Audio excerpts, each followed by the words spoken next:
Good morning friends, welcome to English pro class. Friends, English pro class में आप सबका स्वागत है। फ्रेंड्स यू नो कि आज हम लोग नरेशन का सेकंड क्लास देखेंगे और फर्स्ट क्लास में हमने बताया था व्हाट इज नरेशन, नरेशन क्या होता है। ठीक है फ्रेंड्स, और कल मैंने आपको ये भी बताया था how many kinds of narration. तो नरेशन के दो काइंड्स मैंने बताया था, first direct narration and second मैंने बताया था इनडायरेक्ट नरेशन। डायरेक्ट नरेशन का डिफिनेशन मैंने बताया था कि यदि किसी के व्यक्ति के कही हुई बात को अपने शब्दों में न कहकर ज्यों का त्यों कह दिया जाए तो डायरेक्ट नरेशन है। यहाँ से लेकर यहाँ तक आप देख सकते हैं कि डायरेक्ट नरेशन है। ठीक है फ्रेंड्स, इनडायरेक्ट नरेशन में मैंने आपको बताया था, जिसको आप इनडायरेक्ट स्पीच भी बोलते हैं। तो इनडायरेक्ट स्पीच मैंने बताया था कि किसी व्यक्ति की कही हुई बात को अपने शब्दों में कहना इनडायरेक्ट स्पीच होता है। ठीक है फ्रेंड्स, इसके साथ साथ हम लोग ये भी सीखे थे कि how many kinds of speech, speech के कितने काइंड्स होते हैं। तो मैंने आपको बताया था there are two kinds of speech, first is reporting speech and second is reported speech. आपको मैंने बताया था कि रिपोर्टिंग स्पीच किसी को कहते हैं एंड रिपोर्टेड स्पीच किसे कहते हैं। ठीक है फ्रेंड्स, आप देखिए यहाँ लिखा हुआ है डायरेक्ट स्पीच। जो सेंटेंस इन्वर्टेड कॉमा के बाहर रहता है उसको हम बोलते हैं रिपोर्टिंग स्पीच, एंड जो सेंटेंस इन्वर्टेड कॉमा के अंदर रहता है उसको बोलते हैं रिपोर्टेड स्पीच। ठीक है फ्रेंड्स, इतना आप समझ गए और मैं उम्मीद करता हूँ कि आपको बात समझ में आ गई होगी कि नरेशन क्या होता है, डायरेक्ट स्पीच क्या होता है, इनडायरेक्ट स्पीच क्या होता है। इसके साथ साथ आप ये भी समझ गए होंगे रिपोर्टिंग स्पीच कहाँ रहता है, इन्वर्टेड कॉमा के अंदर रहता है। रिपोर्टेड स्पीच कहाँ रहता है, रिपोर्टिंग स्पीच इन्वर्ट कॉमा के बाहर आता है, रिपोर्टेड स्पीच इन्वर्ट कॉमा के अंदर आता है। चलिए फ्रेंड्स, अब हम लोग सीखने चलते हैं change of person, CHANGE, change of person, PERSON, change of person के रूल पढ़ने चलते हैं। ठीक है फ्रेंड्स, यदि आप इस क्लास पर नए हैं तो आप इस चैनल को सब्सक्राइब कर ले फ्रेंड्स, और बेल आइकन को दबावें ताकि मैं आपको हर दिन क्लास देने वाला हूं और दे भी रहा हूं, ताकि हर नोटिफिकेशन आपको टाइम से मिल सके फ्रेंड्स। और अभी आप जो है, चलिए हम लोग चलते हैं चेंज ऑफ पर्सन सीखने। ठीक है फ्रेंड्स, तो रिपोर्टेड स्पीच देखिए, रिपोर्टेड स्पीच किसे कहते हैं, जो सेंटेंस इन्वर्टेड कॉमा के अंदर रहता है रिपोर्टेड स्पीच कहलाता है। मान लीजिए कि आपको यहाँ एक सेंटेंस दिख रहा है ना, लिखा है Sita said I can do it. तो सीता सेड यह एक सेंटेंस है, एक आई कैन डू इट, तो इस दोनों में इन्वर्टेड कॉमा है। तो जो सेंटेंस इन्वर्टेड कॉमा के अंदर है उसको रिपोर्टेड स्पीच बोलते हैं, और जो सेंटेंस इन्वर्टेड कॉमा के बाहर है उसको रिपोर्टिंग स्पीच बोलते हैं। ठीक है फ्रेंड्स, ये आपका सेकंड क्लास, आपको सबको पता है। अब देखिए लिखा है डायरेक्ट से इनडायरेक्ट स्पीच में बदलने के लिए दो रूल्स है। ठीक है ना, दो ठो रूल्स है। फर्स्ट रूल है general rule and second rule है स्पेशल रूल। ये आपका दो ठो रूल है, दो ठो रूल्स हैं। जनरल रूल्स इसको तीन प्रकार से चेंज किया जाता है, जनरल रूल को तीन प्रकार से चेंज किया जाता है। पहला है चेंज ऑफ पर्सन, उसके बाद दूसरा है चेंज ऑफ टेंस, उसके बाद थर्ड नंबर है change of parts of speech. ठीक है फ्रेंड्स, अब चेंज ऑफ पर्सन में देखिए लिखा हुआ आज का इंपॉर्टेंट रूल चल रहा है change of person. Direct speech में उपस्थित जो रिपोर्टिंग वर्ब होता है, जैसे मान लीजिए सेज टू हो गया तो उसको टेल्स में चेंज करते हैं। सेड टू अगर हो गया तो टेल में चेंज करते हैं, तथा सेड टू रहेगा तो टोल्ड में चेंज करते हैं। आपको याद होना चाहिए, ठीक है ना। अगर रिपोर्टिंग वर्ब किसको बोलते हैं, इसको बोलते हैं। आपको दिखा दें रिपोर्टिंग वर्ब किसको बोलते हैं। एक सेंटेंस देखे थे आप, यहाँ एक सेंटेंस देखे थे, ये वाला सेंटेंस, जैसे सीता सेड। अब यहाँ आएगा सीता सेड टू मी, तो सेज टू आ जाए, सेज टू आ जाए, इसको रिपोर्टिंग वर्ब बोलते हैं। या सेड टू आ जाए या सेड टू आ जाए। अगर सेज टू आ गया तो उसको हम टेल्स में चेंज करते हैं। किस में चेंज करते हैं, टेल्स में चेंज करते हैं। ठीक है ना। अगर सेड टू आ जाएगा तो टेल में चेंज करेंगे, सेड टू आ जाएगा तो टोल्ड में चेंज करेंगे। रूल नंबर फर्स्ट आपको याद रखना है, ठीक है ना।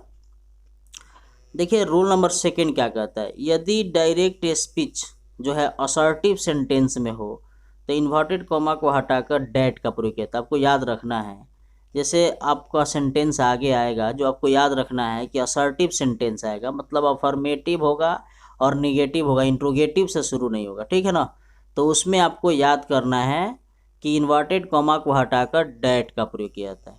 अब देखिए, यदि रिपोर्टिंग वर्ब प्रेजेंट टेंस तथा फ्यूचर टेंस में हो तो इनडायरेक्ट स्पीच में चेंज करते समय रिपोर्टेड स्पीच के केवल पर्सन को चेंज किया जाता है, उसके टेंस को नहीं। इस रूल को आपको याद करके रखना है, ठीक है ना फ्रेंड्स। इस रूल को आपको याद करके रखना है, यह रूल नंबर आपका थर्ड है। कि यदि कोई रिपोर्टिंग वर्ब प्रेजेंट टेंस में हो, फ्यूचर टेंस में हो, तो रिपोर्टेड स्पीच में चेंज करते समय उसके पर्सन को सिर्फ चेंज किया जाता है, टेंस को नहीं। अब आइए अगला रूल हम लोग देखते हैं। रूल नंबर 4 लिखा है, आप ध्यान देंगे बोर्ड पे फ्रेंड्स। डायरेक्ट से इनडायरेक्ट स्पीच में बदलते समय इन्वर्टेड कॉमा के अंदर सारे पर्सन को इस प्रकार से चेंज किया जाता है। जो भी इन्वर्टेड कॉमा के अंदर रहेंगे सेंटेंस, ठीक है ना, अगर इस तरह से सेंटेंस रहता है, अगर आई आ गया तो उसको इस प्रकार से चेंज किया जाता है। किस प्रकार से लिखा है, फर्स्ट पर्सन अगर रहेगा तो सब्जेक्ट के अनुसार होगा, फर्स्ट पर्सन रहेगा तो सब्जेक्ट के अनुसार होगा, सेकेंड पर्सन रहेगा तो ऑब्जेक्ट के अनुसार होगा, थर्ड पर्सन रहेगा तो नो चेंज रहेगा। अब फर्स्ट पर्सन में आई होता है, वी होता है, सेकेंड पर्सन में यू होता है, दाऊ होता है ना, थर्ड पर्सन में ही होता है, सी होता है, इट होता है, और जो भी नेम्स है वो होते हैं, ठीक है ना फ्रेंड्स। तो इस तरह से आपको याद रखना पड़ेगा कि यह आपका चौथा रूल है। अब देखिए पांचवा रूल क्या कहता है, आपको इस रूल को याद रखना है। फर्स्ट पर्सन सब्जेक्ट के अनुसार, सेकेंड पर्सन ऑब्जेक्ट के अनुसार, थर्ड पर्सन नो चेंज। अब यहाँ एक नोट लिखा हुआ है, आप देखें, यदि रिपोर्टिंग वर्ब में ऑब्जेक्ट नहीं हो तो रिपोर्टिंग वर्ब को चेंज नहीं किया जाता है। जैसे कई बार इस तरह का सेंटेंस आता है, जैसे ही सेज टू नहीं आता है, यहाँ इन्वर्टेड कॉमा शुरू हो जाता है और लिखा जाता है आई एम योर फ्रेंड। तो यहाँ आप यहाँ सेज को टेल्स नहीं लिखेंगे, आप यहाँ डायरेक्ट क्या लिखेंगे फ्रेंड्स, आप यहाँ डायरेक्ट लिख देंगे सेज को सेज ही लिखेंगे, ठीक है फ्रेंड्स। तो चलिए अब हम आपको बताते हैं कि कैसे आप चेंज करेंगे। ये आपका चेंज ऑफ पर्सन का 5 ठो रूल्स रहा, ठीक है ना। अब आपको हम बोर्ड पे बताते हैं कि आपको कैसे चेंज करेंगे, बोर्ड पे बताते हैं। तो देखिए फ्रेंड्स, मान लीजिए आपके परीक्षा में इस तरह का सवाल अगर पूछा जाता है डायरेक्ट से इनडायरेक्ट स्पीच में चेंज करने के लिए, तो आप उसको कैसे चेंज करेंगे, आइए हम लोग देखते हैं। देखिए फर्स्ट सेंटेंस लिखा है, he says to me I am your friend, ठीक है ना, वह मुझसे कहता है मैं तुम्हारा दोस्त हूँ। तो सबसे पहले हम क्या करते हैं कि सब्जेक्ट देखते हैं, तो सब्जेक्ट यहाँ लिखा हुआ है तो ही लिखते हैं, ठीक है फ्रेंड्स। तो ही लिख दिए। रूल नंबर फर्स्ट आप याद कीजिए, मैंने आपको क्या पढ़ाया था कि यदि डायरेक्ट स्पीच का रिपोर्टिंग वर्ब माने सेज टू रहेगा तो उसको चेंज करते समय हम टेल्स में लिखते हैं। तो लिख दिए फ्रेंड्स, टेल्स लिख दिए, टेल्स लिख दिए। अब टेल्स के बाद आपको ऑब्जेक्ट लिखना है तो यहाँ लिखेंगे ऑब्जेक्ट, ठीक है फ्रेंड्स। आपको मैंने सेकेंड रूल बताया है कि यदि डायरेक्ट स्पीच का रिपोर्टेड स्पीच, ये रिपोर्टेड स्पीच है क्योंकि इनडायरेक्ट आपका इन्वर्टेड कॉमा में है, ठीक है फ्रेंड्स। तो डायरेक्ट स्पीच का रिपोर्टेड स्पीच अफर्मेटिव सेंटेंस में हो, अर्थात इंट्रोगेटिव और डब्ल्यूएच वर्ड्स में नहीं हो, मैंने अफर्मेटिव नेगेटिव में हो, तो इन्वर्टेड कॉमा को हटाते हैं तो डैट को लिखते हैं। तो डैट को लिख दिए फ्रेंड्स। इसके बाद मैंने आपको रूल नंबर थर्ड में बताया है कि यदि डायरेक्ट स्पीच का रिपोर्टिंग अगर फर्स्ट पर्सन हो तो आप ये रूल आपको पता होना चाहिए, मैंने आपको बताया था रूल, ठीक है फ्रेंड्स। यहाँ 1 2 3 यहाँ SON, इसका मतलब फर्स्ट पर्सन रहेगा, यहाँ आई और वी फर्स्ट पर्सन होता है तो सब्जेक्ट के अनुसार चेंज होता है। तो सब्जेक्ट यहाँ ही है फ्रेंड्स, क्या है, ही है, तो इस ही को हम यहाँ डैट के बाद लिखते हैं, ठीक है ना। और आगे मैंने रूल आपको बताया रूल नंबर 4 में कि डायरेक्ट स्पीच का रिपोर्टिंग वर्ब अगर प्रेजेंट टेंस में रहता है, प्रेजेंट टेंस में रहता है या फ्यूचर टेंस में रहता है, तो हम जब चेंज करने चलते हैं तो सिर्फ पर्सन को चेंज करते हैं, टेंस को चेंज नहीं करते हैं, ठीक है ना। तो आई के साथ एम लगा था तो ही के साथ क्या हो जाएगा, इज हो जाएगा, ठीक है। अब चलिए अब हम चलते हैं इसको बनाने के लिए, इसको बताने के लिए चलते हैं, ठीक है फ्रेंड्स। अब देखिए यहाँ लिखा हुआ है योर, तो योर क्या है, सेकेंड पर्सन है, तो सेकेंड पर्सन ऑब्जेक्ट के अनुसार तो होना तो चाहिए यहाँ मी, ठीक है ना फ्रेंड्स, लेकिन मी नहीं होगा। क्यों नहीं होगा, क्योंकि यह फॉर्म्स ऑफ पर्सनल प्रोनाउन, आपको आइए लिख कर बताता हूँ।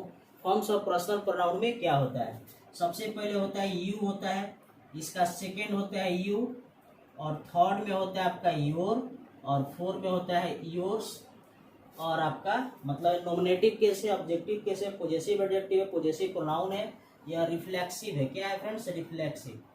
योरसेल्फ क्या होता है फ्रेंड्स, योरसेल्फ, ये आपका योरसेल्फ होता है।